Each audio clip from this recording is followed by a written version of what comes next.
wabarakatuh. Salam sehat, salam sejahtera bagi kita semua. Salam budaya, salam rahayu. Nah, sobat rekan Nesa Berbagi. Kali ini Nesa Berbagi masih berada di daerah Mojokerto, tepatnya berada di daerah Trawulan. Nah, Nesa Berbagi berada di situs Siti Inggil. Situs Siti Inggil merupakan petilasan Raden Wijaya yang bergelar Kertarajasa Jayawardhana atau Brawijaya I, yang mana ini merupakan tonggak dari lahirnya Majapahit pada tahun 1293 Masehi. Siti Inggil ini tersendiri terletak di Dusun Kedungulan, Desa Bejijong, Kecamatan Trawulan, Kabupaten Mojokerto, Jawa Timur. Nah, seperti apa sih situs Siti Inggil ini? Yuk kita coba naik ke atas.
Oke, Masya Allah, ini terdapat sumur nih ya teman-teman, yang konon katanya ini berkhasiat bisa untuk awet muda dan seribu manfaat ya, seperti air di ini, kayak air di Jolotundo. Nah, ini kita sini ya.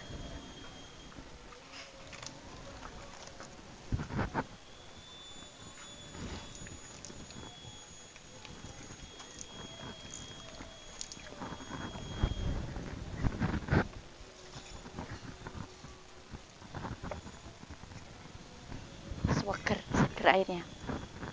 Nah, ini kok iso ada airnya ya di sini ya.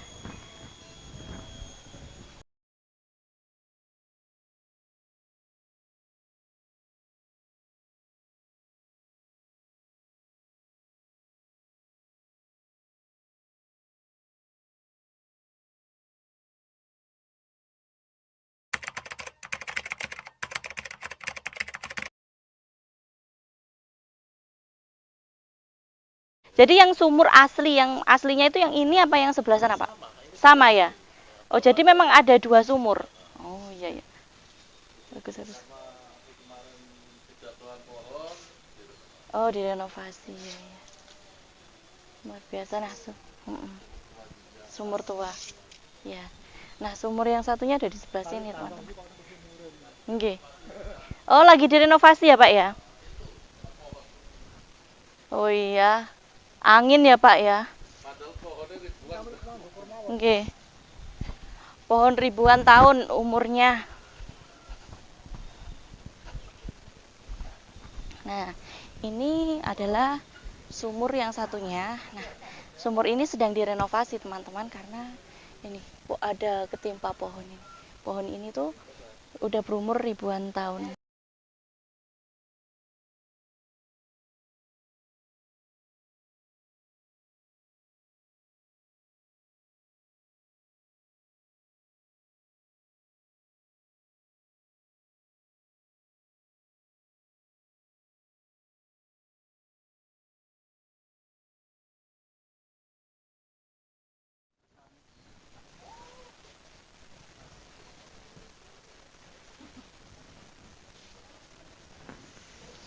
Jadi teman-teman yang saya berbagi, situs Siti Inggil ini dulunya ini ya, bernama situs Genengan atau Siti Inggil sendiri itu menurut bahasa Jawa itu artinya adalah tanah yang tinggi gitu, karena memang mungkin keberadaannya itu berada di lebih tinggi ya dari tanah-tanah lain. Dan di sini itu dulunya adalah dipercaya oleh warga sekitar tempat pertama kali Raden Wijaya bertapa dan mendapatkan istilahnya mendapatkan nasihat seperti itu ya, untuk mendirikan Majapahit.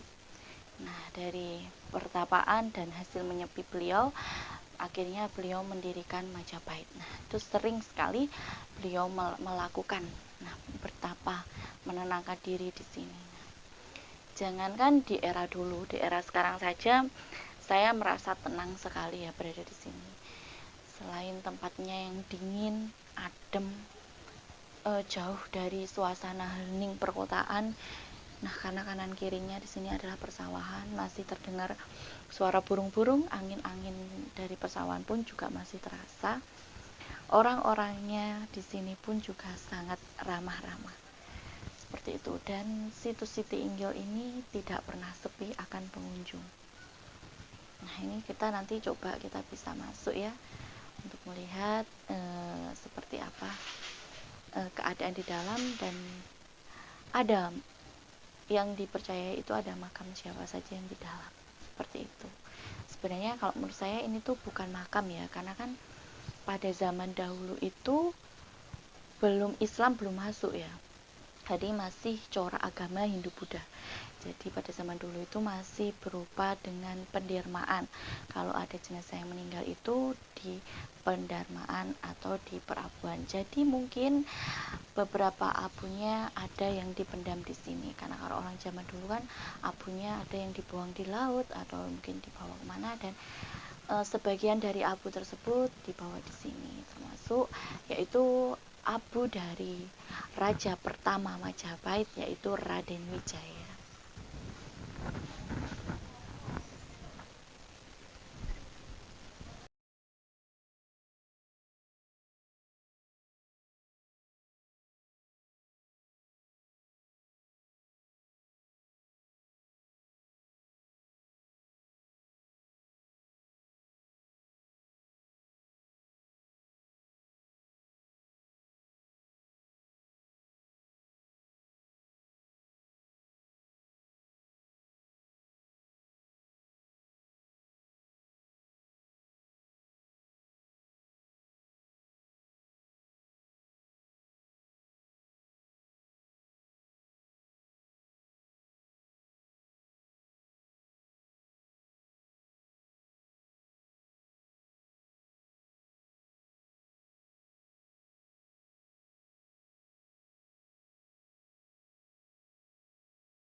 Tadi saya ditemani dengan Bapak Juru Kunci, sudah selesai untuk mengaturkan doa untuk para leluhur kita dan orang-orang terdahulu kita yang sangat berjasa luar biasa, tempatnya terutama untuk Mbah Raden Wijaya ini, yaitu orang pertama yang mendirikan kerajaan Majapahit. Nggih, leres nih, Pak. Pendiri kerajaan Majapahit. Raja pertama kerajaan Majapahit yang dengan gelar Kertarajasa Jawa Wardana atau Brawijaya I. Nah, di kanan kiri ini juga terdapat petilasan atau yang perabuan nggih Pak nih. Perabuan dari Garwa Patni Gayatri, Garwa Selir Doro Petak. Di sebelah sini juga ada Abdi Kinasih Kaki Regel dan Garwa Selir Doro Jinggo. Ahmad nggih. Muhammad As'ad. Nah, beliau ini merupakan juru kunci yang berada di sini. Nah, Mohon bisa dijelaskan sedikit makam-makam sinten mawon sing terdapat di petilasan situs Citi Inggil. Ya, terima kasih. Kalau di sini yang istilahnya makam asli itu termasuk Makasan, itu makam. Dan juga untuk Eyang Sapu Jagat Sapu Angin itu kerangkanya yang dimakamkan. Dan untuk yang ada di atas ini termasuk Eyang Raden Wijaya, Eyang Gayatri, Eyang Terpeta, Eyang Terjinggo, dan Abdi Kinasih Kaki Regel ini merupakan penemuan waktu renovasi, merupakan kendil berisikan tanah hitam atau abu. Makanya di sini untuk penyelamatan ini termasuk guru-guru spiritual mengatakan ini merupakan abu dari keluarga Eyang Raden Wijaya. Makanya sekarang ini ada bentuk makam itu merupakan abu yang dimakamkan. Ini merupakan bukan makam tapi makom. Makom. Makom adalah suatu tempat atau tempat pendarmaan atau tempat penyimpanan, itu namanya makom.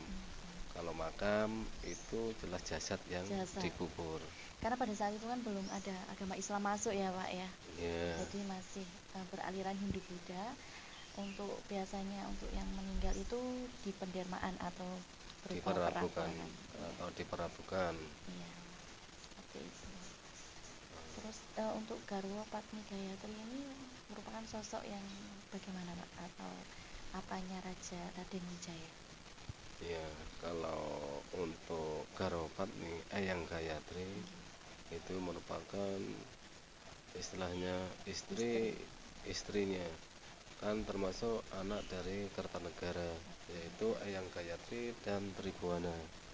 Ya, Tribuana jadi prameswarinya karena dia yang merawat anak-anak dari Eyang Raden Wijaya ini. Makanya termasuk anak Eyang Terpeta, termasuk Jaya Negara yang menjadi raja kedua, termasuk Eyang Tribuana yang merawat.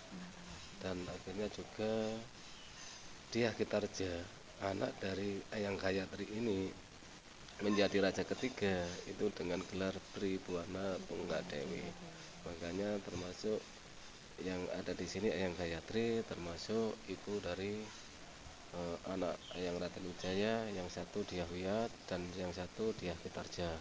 Dan untuk Eyang Terpeta itu Karwa Selir mempunyai anak Jaya Negara. Kalau untuk Eyang Terjinggo ini kami juga tidak tahu punya anak atau tidak, kami tidak tahu ceritanya. Ini ya. Selir yang dari ya, ini termasuk bukan termasuk Eyang Terpeta dan Terjinggo ini termasuk ekspedisi Pamalayu dan akhirnya dibawa ke Mojopahit untuk dinikahi oleh Raden Wijaya, termasuk dari Sumatera ya. Oh iya, Palembang. Ya, dari Sumatera, ini antara peta beda. Kalau Palembang kan Aryo Damar. Beda lagi. Dan itu juga di dalam itu ada Abdi Kinasih. Abdi Kinasih itu merupakan termasuk asisten khusus. Kalau sekarang bisa dikatakan ASPRI, asisten pribadi. Dan Abdi Kinasih ini hidup dan matinya seorang raja untuk makan itu memang Abdi Kinasih yang menyajikan, dan sebelum dimakan oleh raja, beliau yang mencicipi dulu. Makanya dia kemana-mana selalu ikut meskipun berperang. Itu Abdi Kinasih yang ada di atas ini. Itu yang bisa kami ceritakan. Terima kasih banyak Pak ya. Memang kalau ingin menelusuri sejarah itu memang tidak ada habisnya, karena memang kita kaya akan sejarah seperti itu. Tapi tetap lestarikan sejarah, karena negara yang besar adalah negara yang mau melestarikan dan mencintai sejarahnya. Terima kasih banyak ya Pak ya, waktunya sudah juga memandu kami juga. Ini semoga sehat selalu dan tetap menjadi seorang juru kunci yang amanah dan luar biasa loh ya Bapak ini yang mudah-mudahan. Dan begini, ini termasuk yang terakhir ya. Di antara cerita itu ada cerita rakyat, ada cerita legenda, dan ada cerita sejarah. Dan ada yang terakhir lagi Pak, mitos. Termasuk juga mitos. Iya. Makanya di situ kadang-kadang kalau dipadukan Iya. semuanya tak akan bisa sama.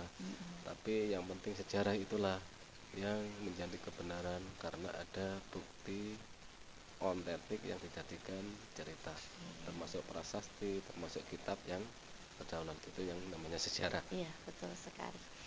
Makasih. Ya, ini buat teman-teman nih, saran juga kalau datang ke tempat situs-situs sejarah, jangan lupa nih, yang pertama kali kalian harus lakukan adalah temui juru kuncinya. Gitu, karena saya yakin, karena kalau kita berkunjung tidak menemui tuan rumahnya, ya nanti kita akan blendru infonya. Nah, karena memang dinamakan juru kunci karena dia yang memegang kunci akan sejarah, cerita rakyat, bahkan mitos tempat tersebut. Nah, terima kasih banyak teman-teman yang saya berbagi. Mungkin setelah ini kita lanjut ke bab. Terima kasih banyak Pak ya. Saya izin ke ini ya, sapu jagat.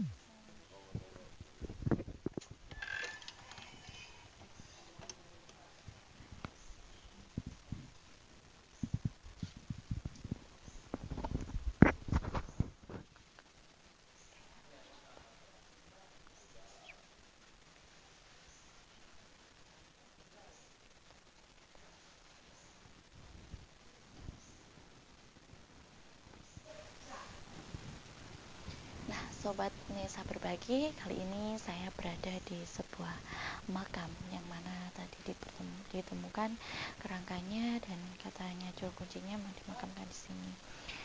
Ini adalah tilasan atau pemakaman dari sapu jagat dan sapu angin, yaitu merupakan ilmu yang diberikan, gelar yang diberikan oleh kedua ajudan dari Raden Wijaya yang begitu setia menemani Raden Wijaya dalam keadaan apapun, bahkan dalam keadaan terpuruk-puruknya. Nah, itu diberi gelar atau dinamakan sebagai ilmu sapu jagat dan sapu angin.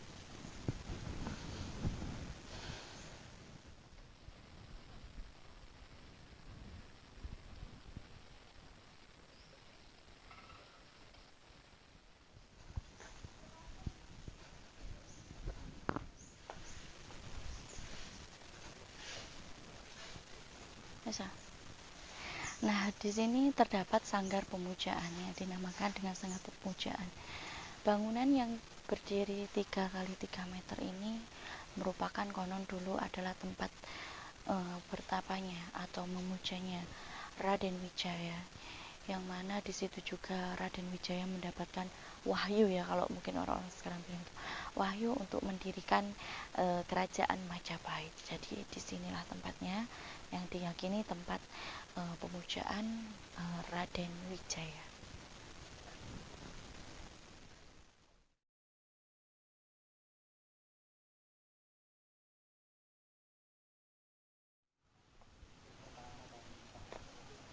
Nah, di sebelah sini terdapat makom dari Kiai Kasan Ulama, yang mana Kiai Kasan Ulama ini dipercaya sebagai guru spiritualnya Presiden Soeharto.